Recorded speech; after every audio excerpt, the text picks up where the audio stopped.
Jaque Motors já passou por diversas fases aqui no Brasil. Quem não lembra quando ela chegou lá do J3, aquele hatch completão com o preço dos populares de marcas tradicionais, que inclusive ficou famosa pela propaganda com aquele apresentador do domingo à tarde.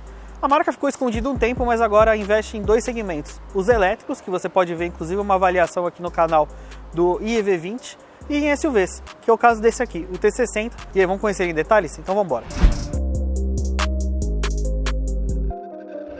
Bom, o T60, primeiro que chama a atenção dele é o visual, né? Ele não dá para negar que ele tem um visual bem diferente do que a gente conhecia da Jaque Motors até então. Tem esse farol com projetor, a luz é halógena, mas ele tem uma assinatura de LED para luz diurna, e aqui embaixo um farol de neblina. A grade usa esse elemento cromado para dar um destaque. Acaba ficando escondido na carroceria branca, mas ficou bem legal. Aqui uma câmera, que a gente vai falar de um sistema de câmeras, de 4 câmeras do T60. E ele tem um porte aí, ele não é um SUV compacto, ele já está mais para um SUV médio, mas ele é baixo, né? Ele tem uma carroceria não tão alta, o que deixa até mais interessante o visual. Acho que a gente pode discutir bastante esse logo turbo, que chega a ser exagerado aqui no paralama dianteiro. E também a pintura vermelha das pinças de freio, tanto na frente quanto atrás. As rodas são de 17 polegadas e os freios são a disco nas 4 rodas. E uma traseira que chega a ser até bonita. Tem lanterna de LED, aqui na tampa tem isso aqui que tenta imitar um spoiler. É até diferente. Vários apliques aerodinâmicos. Não dá pra negar que o T60 é um carro que chama bastante atenção na rua. Mas quando a gente começa a falar em comodidades, o T60 ele começa com um pecado. O porta-malas pro porte do carro é pequeno. Eu mesmo fui às compras com ele, não foi uma compra grande, já ocupou boa parte do porta-malas. E considerando que é um carro com uma proposta mais familiar, aqui vai ser difícil acomodar a bagagem de 4 pessoas, a não ser que sejam malas realmente menores. É uma coisa que o segmento... Um porta-mala aqui muito parecido com... Um porta-malas muito parecido aí com o segmento já dos segmentos compactos, né? Não dos médios, como as dimensões do T60 poderiam mostrar. Já no banco traseiro o espaço é até bom. Aqui um bom acabamento, eu vou falar melhor de acabamento quando a gente for lá pra frente. Mas aqui uma imitação de couro com a mesma costura que está nos bancos. Maçaneta, uma imitação de alumínio, a pintura em alumínio. Um bom gosto de acabamento, de cores do carro. Difícil a gente ver isso num carro chinês hoje. Aqui o banco traseiro. E o espaço interno realmente é bom. O banco está ajustado para mim, mas mesmo com uma pessoa maior aqui, sobra bastante espaço. Não tem saída de ar aqui atrás, mas tem 2 portas USB para recarga dos smartphones de quem estiver aqui atrás. O carro tem o sistema Isofix para fixação de cadeirinhas, cinto 3 pontos para ocupante central com apoio de braço, e o cinto de 3 pontos do passageiro do centro fica aqui, ó. Você puxa, trava essa parte aqui e essa daqui em seguida. Espaço de ombro não é tão grande, cabem 3 pessoas, ok, 3 adultos aí, ok, mas com conforto 2 adultos vão muito bem.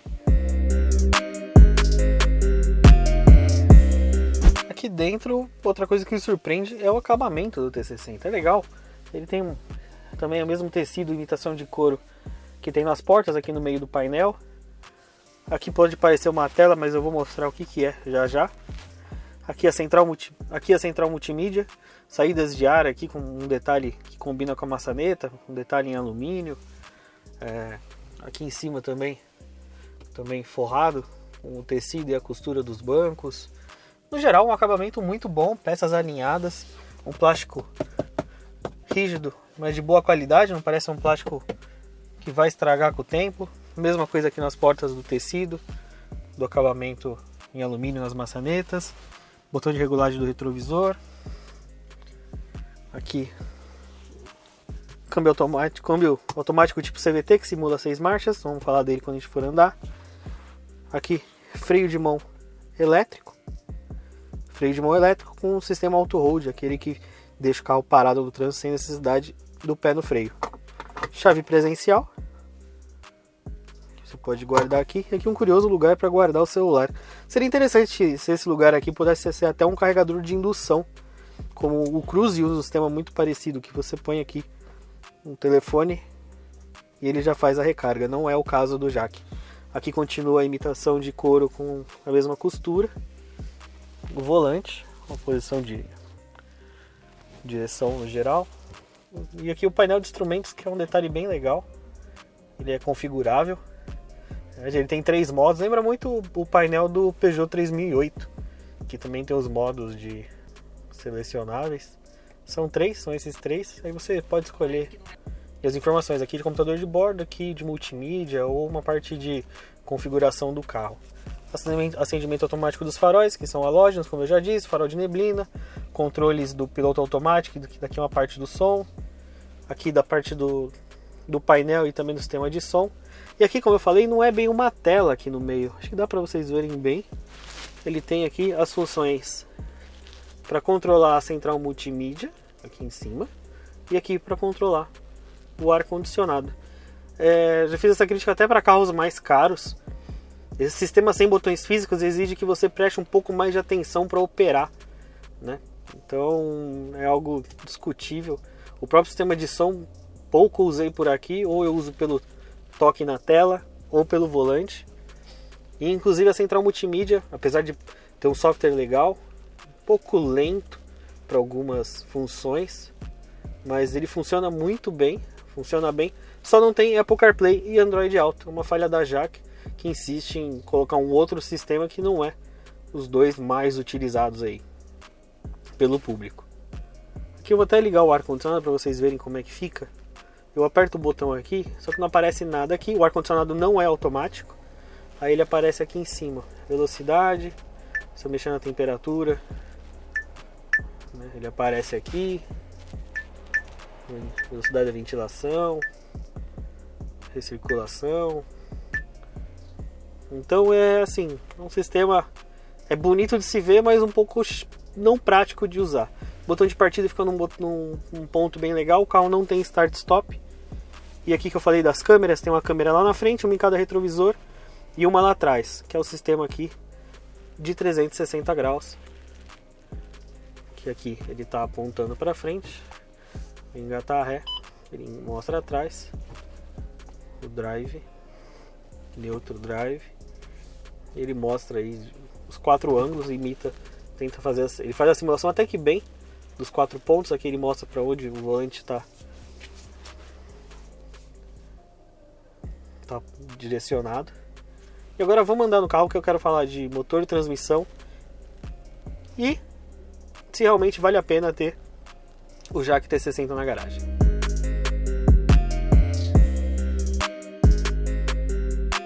Bom, essa daqui é a parte até, na minha opinião, mais interessante do T60, mas para os dois lados. Pode ser para o lado interessante positivo, quanto interessante negativo. O T60, ele tem uma posição de dirigir legal.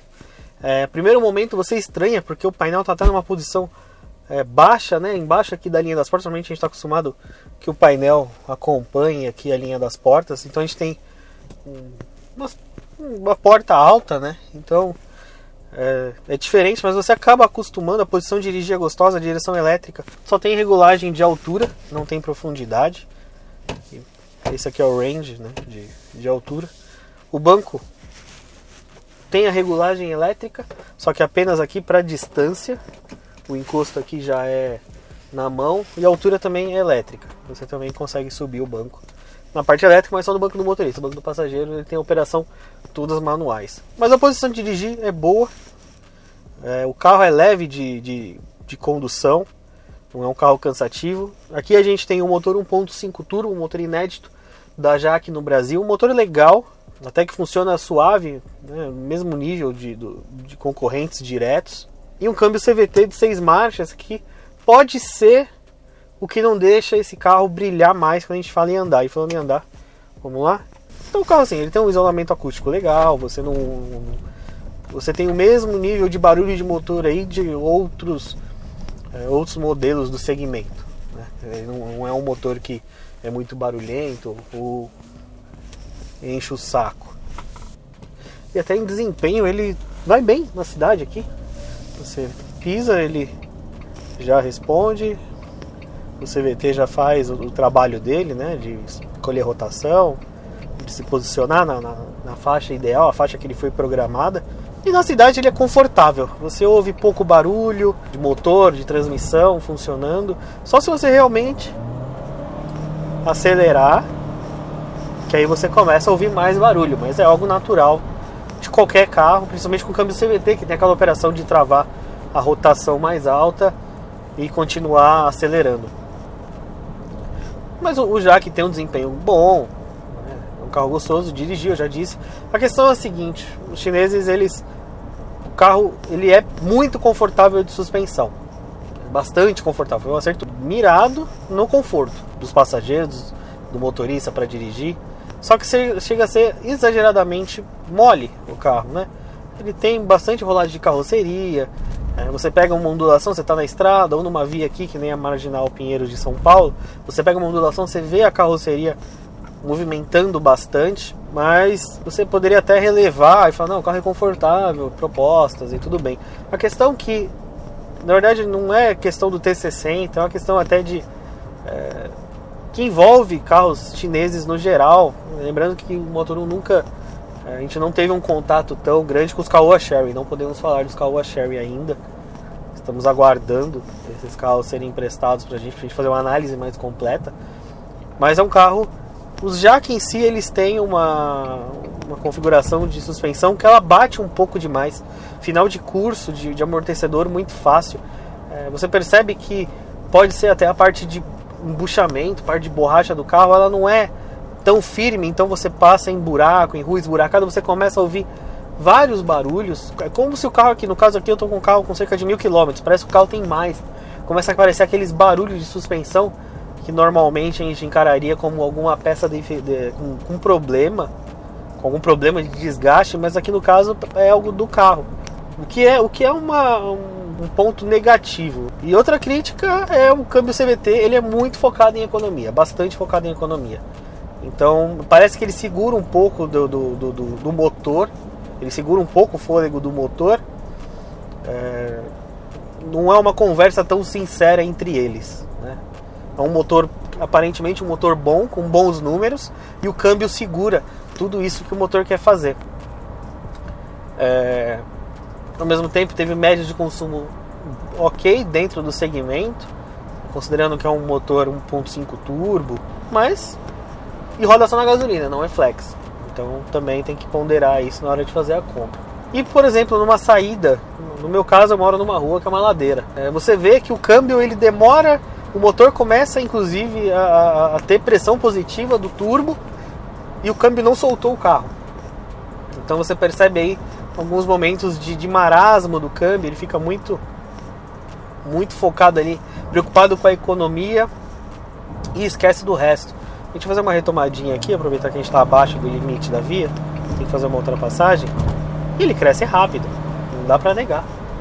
É um motor bom, o carro poderia ser aí um ótimo acerto da Jaque, mas teve pequenos pênaltis, né? O preço é aí um pouco acima dos compactos, mas não chega no preço dos SUVs médios. Tem um porte legal, espaço interno bom, um acabamento legal, peca em alguns detalhes que nem eu acho desnecessário essa tela de botões aqui, e poderia ter o Apple CarPlay e o Android Auto, que já é um pedido do mercado. Poderia ter um pouquinho mais de refinamento de suspensão, mudar um pouco a calibração do CVT, mas é um carro bom, é um carro que poderia aí fazer mais barulho no mercado. Outra questão é que aqui no nosso caso moramos num grande centro que é São Paulo, temos concessionária da Jaque. Mas a questão aí para quem mora fora dos grandes centros é ver aonde vai fazer a revisão do carro, precisa de alguma manutenção, já que sabemos que não temos tantas concessionárias como na época lá que o senhor apresentador do domingo à tarde divulgou a marca, e a marca abriu várias concessionárias, a gente sabe que poucas sobraram, diversas fecharam, algumas abriram, mas a marca aí está tentando se reerguer no Brasil com base em SUV e carro elétrico.